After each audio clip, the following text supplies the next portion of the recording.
নমস্কার, কেমন আছেন সবাই? আমার আজকের ব্লগে আপনাদের অনেক অনেক স্বাগত জানাই। তার সাথে সকলকে জানাই সুপ্রভাত। আজকে হচ্ছে সোমবার, সকাল 10টা বাজে। এখন অনেক সকালে স্নান করেছি, প্রায় 7:30-8টার সময় স্নান করে ফেলেছি। তো আজকে ব্লগটা শুরু করার আগে দু চারটে কথা বলবো। সেটা হচ্ছে গতকালকে রবিবার রাত্রিবেলায় শুয়ে শুয়ে আমি না ইউটিউবটা ঘাঁটছিলাম, স্ক্রল করে করে সব দেখছিলাম। তো সেই সময় আমার একটা ভিডিও চোখে পড়ে, টাইটেলটা বিশেষ করে চোখে পড়ে। সেখানে লেখা আছে যে হচ্ছে, সেই টাইটেলে আছে যে হচ্ছে, আমি আজ এক দুঃখিনী মা, পৃথিবীর সমস্ত মায়ের কাছে সাহায্য চাইছি এই 6 বছরের শিশুর জন্য। এই টাইটেলটা না আমার চোখে পড়লো। তো চোখে পড়ার সাথে সাথে আমি ভিডিওটা দেখতে শুরু করলাম। চ্যানেলটার নাম হচ্ছে এপি ব্লগস। ভিডিওটা আমি দেখতে শুরু করলাম। এবার ভিডিওটা দেখতে দেখতে আমি বুঝলাম চ্যানেলটা যার, যে দিদিভাই বা বোন, যাই হোক একই ব্যাপার, বোন দিদিভাই যার, তার ছেলে ভীষণ অসুস্থ। তার বোন মেরুর ট্রান্সফার হবে। 6 বছরের একটা ছেলে, ভীষণ অসুস্থ। তো আমি ওই ভিডিওটা দেখার পরেও আমি বেশ কয়েকটা ভিডিও দেখলাম।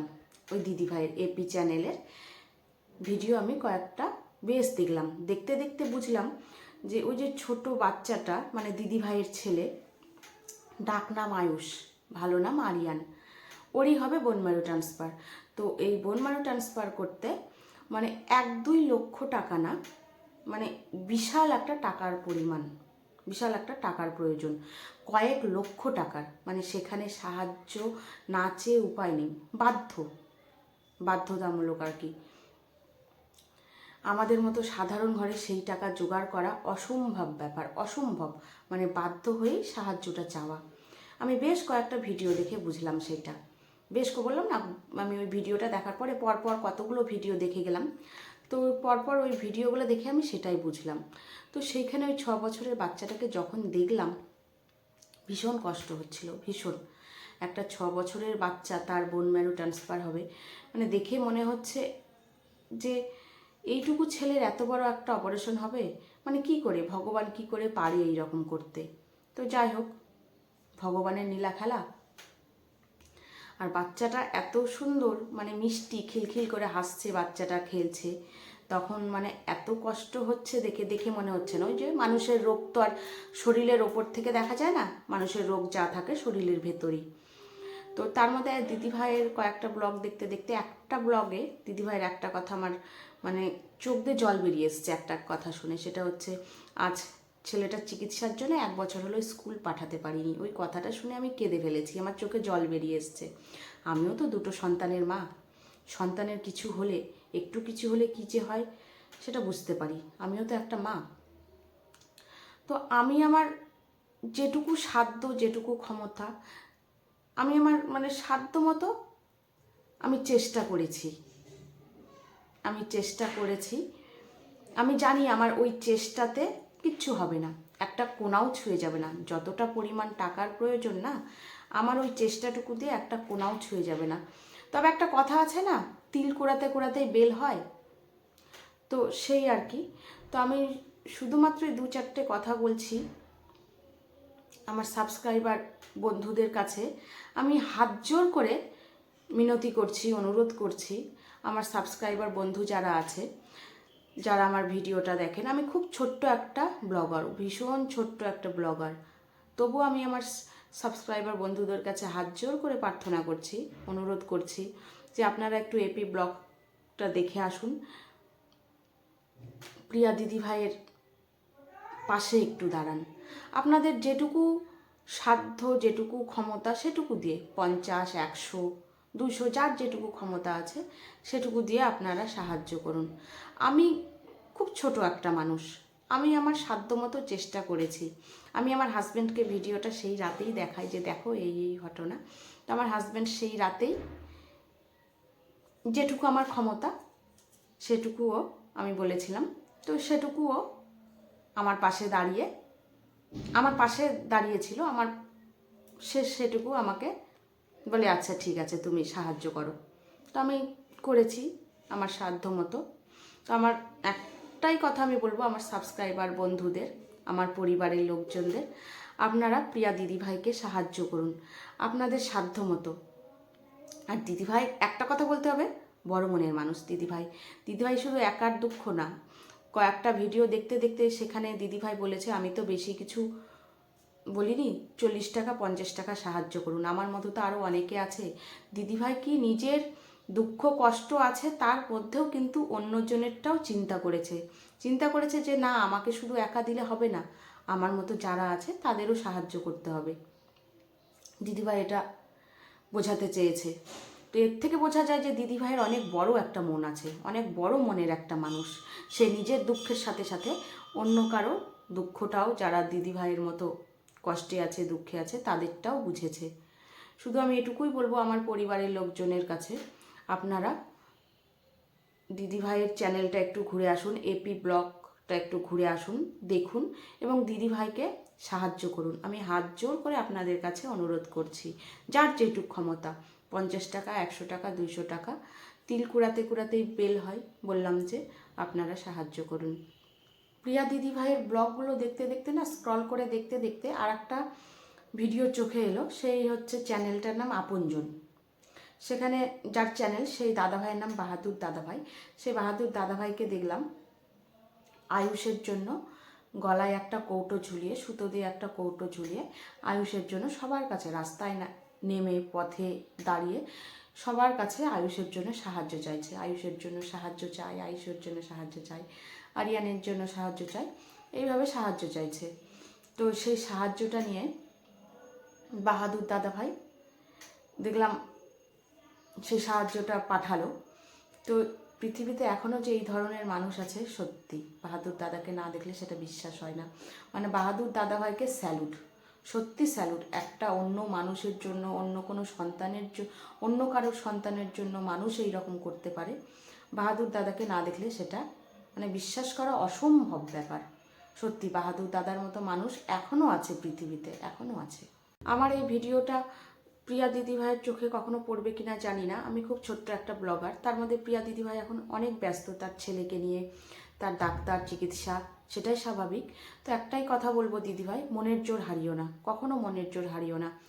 এত এত মানুষের আশীর্বাদ আয়ুষের জন্য, শুভ কামনা, ভালো চিন্তা আয়ুষের জন্য, দেখো ভগবান আয়ুষকে ঠিক সুস্থ করে তোমার কোলে ফিরিয়ে দেবে, ঠিক তোমার কোলে সুস্থ করে ফিরিয়ে দেবেই দেবে ভগবান, এটুকুই বলবো। আর আজকে হচ্ছে আমার কাছে একটা বিশেষ দিন, সেটা হচ্ছে আজকে আমার মেয়ে, আমার ছোট্ট মেয়েটার জন্মদিন। আপনারা সবাই আশীর্বাদ করুন আমার কুহুকে। আপনারা যারা আমার ভিডিও দেখেন তারা তো জানেন আমার মেয়েকে, তার ডাক নাম কুহু। আপনারা সবাই কুহুকে আশীর্বাদ করুন, সেজন্য একটা ভালো মানুষ হতে পারে। ভালো মানুষ হওয়াটা আগে দরকার, ভালো মানুষ হওয়াটা ভীষণ প্রয়োজন। সেজন্য 10টা অসহায় মানুষের পাশে দাঁড়াতে পারে, সেই যেন মানসিকতাটা ওর তৈরি হয় আমার বাচ্চাদের, আমার ছেলে মেয়েদের। আমি এটুকুই প্রার্থনা করি ভগবানের কাছে। আর আপনারা সেটুকুই সাহায্য মানে কি বলছি আর কি, যাই হোক সেটুকুই আশীর্বাদ করুন আমার ছেলে মেয়ে দুটো যেন সুস্থ থাকে, ভালো থাকে, আর তারা যেন অসহায় মানুষের পাশে দাঁড়াতে পারে, তাদের যেন সেই মানসিকতাটা তৈরি হয়, তারা যেন ভালো মানুষ হতে পারে, এইটুকু আপনারা আশীর্বাদ করুন।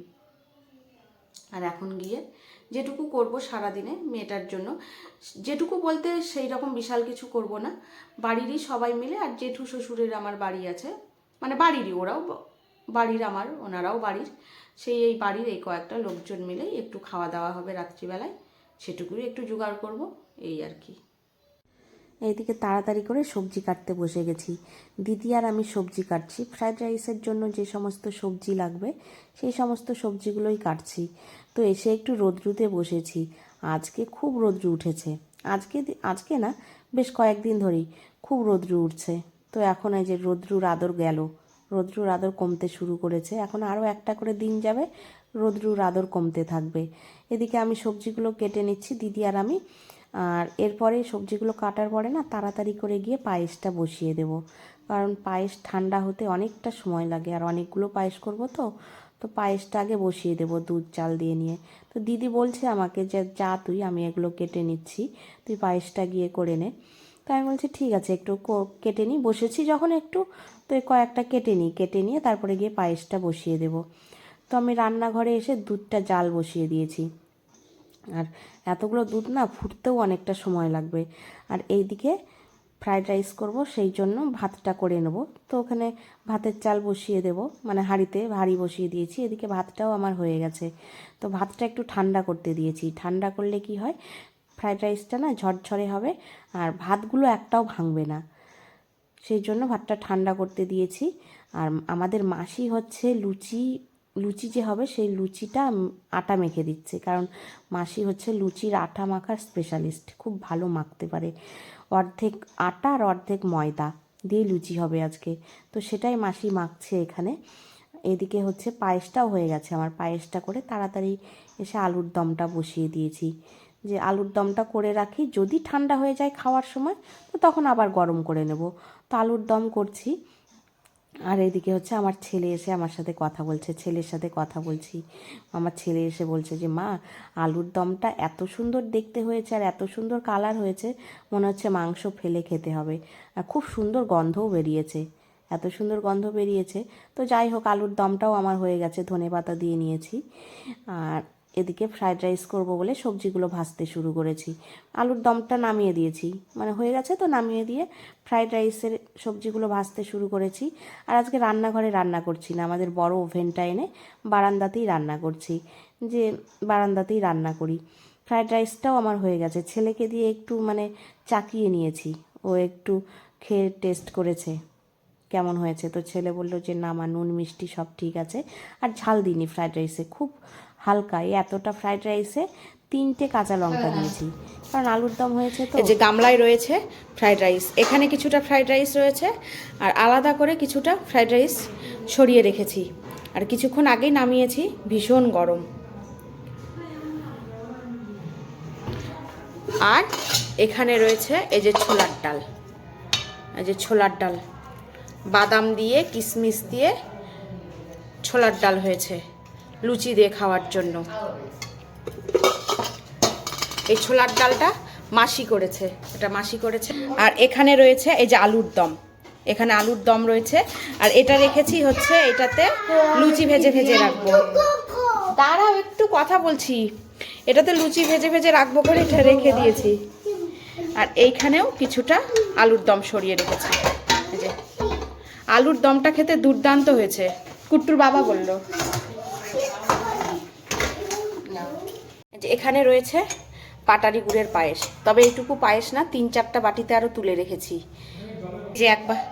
এই যে এক বাটিতে পায়েস, এখানে একটা রয়েছে, আরও 2টো বাটিতে রেখেছি। দাঁড়ান, এই যে কিছুটা পায়েস, এই যে। এসো, তোমাকে সাজিয়ে দিয়ে আমি চেঞ্জ করব রান্না করে। আর এই নাইটি টাইটি কিচ্ছু খুলিনি, নাইটি। এই যে শুভ সন্ধ্যা বন্ধুরা, এখন 6টা 15 বাজে। কুহুকে এই যে সাজাতে শুরু করেছি। সাজাতে কি, ও যে ড্রেসটা পরবে সেই ড্রেসটা পরাবো, আর একটু আইলাইনার পরিয়ে দিয়েছি। আচ্ছা আচ্ছা, কথা বলতে দেয় না গো, কথা বলতে দেয় না। এটা হচ্ছে পরবে কুহু আজকে, দেখাই ভালো করে, দেখাই সবাইকে। এটা এই শাড়িটা কুহু পরবে আজকে, এই শাড়িটা। আর এই শাড়িটা বার্থডে গিফট কুহুর, আমার মাসি শাশুড়ি দিয়েছে কুহুকে, মানে ওর ঠাম্মা, আমার শাশুড়ি মায়ের বোন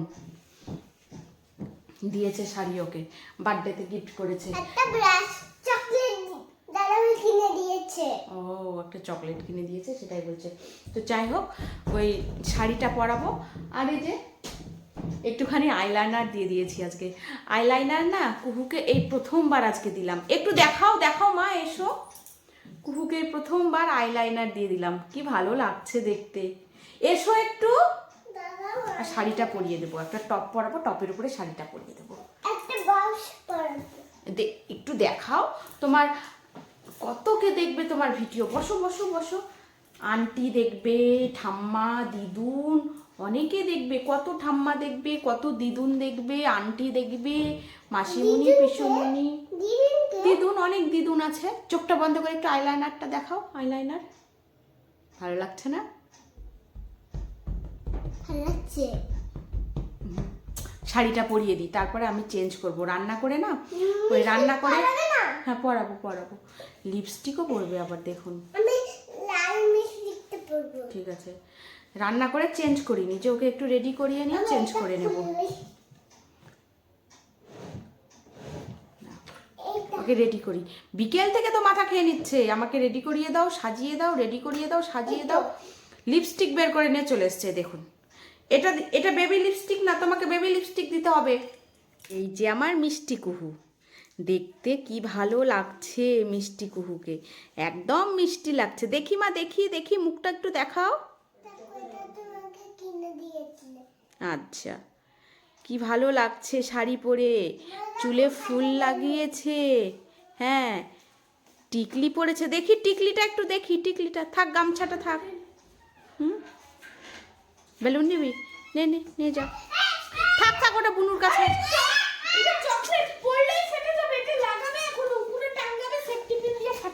ও এটার মধ্যে চকলেট আছে, এটার মধ্যে চকলেট আছে। কাঁদে না, কাঁদে না, কাঁদে না।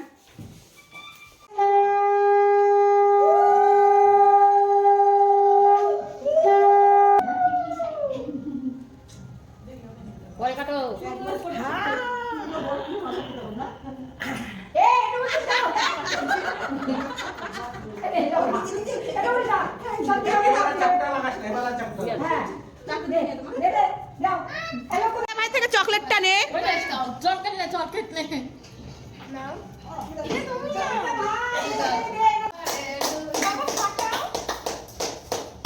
Happy birthday to you, happy birthday to you, happy birthday to you, happy birthday to you. Kritika, Kritika, Kritika, Kritika. বাড়ির সবার খাবার দাবার মিটিয়ে, তারপরে জ্যাঠা শ্বশুরের বাড়ির সবার খাবার দাবার মিটিয়ে, মানে ভাসুরের বউ, বড় যা এসছিল, তো তাদের খাবার দাবার মিটিয়ে এখন 11টা 15 বাজে। তা আমি আবার খাবার নিয়ে এসেছি, ফ্রাইড রাইস, আলুর দম আর একটা লুচি, ঠান্ডা হয়ে যাওয়া একটা লুচি নিয়ে এসেছি। তো এটাই আমি এখন খাবো। আর এই দুজনকে খাইয়ে দাইয়ে শুয়ে দিয়েছি। তো কি হয়েছে, সারাদিন যেমন করে তেমন করছে বিছানায় শুয়ে। তো আজকের মতো ভিডিওটা এখানেই শেষ করছি। সবাই ভালো থাকবেন, সুস্থ থাকবেন। আমার ব্লগগুলো যদি আপনাদের ভালো লেগে থাকে তাহলে অবশ্যই সাবস্ক্রাইব করে দেবেন। ফেসবুক পেজটা থেকে দেখলে প্লিজ প্লিজ একটু ফলো করে দেবেন, লাইক শেয়ার কমেন্ট করবেন। শুভরাত্রি। শুভরাত্রি। শুভরাত্রি। আমি আর মিষ্টি, পায়েস এগুলো কিছুই নিইনি, কারণ এই রান্না করার পরে তারপরে সবাইকে নিজে হাতে খেতে দেওয়ার পরে না আর খিদেটা থাকে না, মানে খাওয়ার ইচ্ছেটা থাকে না। দেখে মনে হয় যে হ্যাঁ খাবো খাবো খাবো, রান্না করার আগে মনে হচ্ছিল হ্যাঁ খাবো খাবো খাবো, কিন্তু রান্না বান্না করে সবাইকে খেতে দিয়ে, সবাইকে খাইয়ে দাইয়ে নিজে আর খেতে ইচ্ছে করছে না। তো একটুখানি ফ্রাইড রাইস, একটা লুচি আর একটু আলুর দম নিয়ে এসেছি, এই এখন খাবো।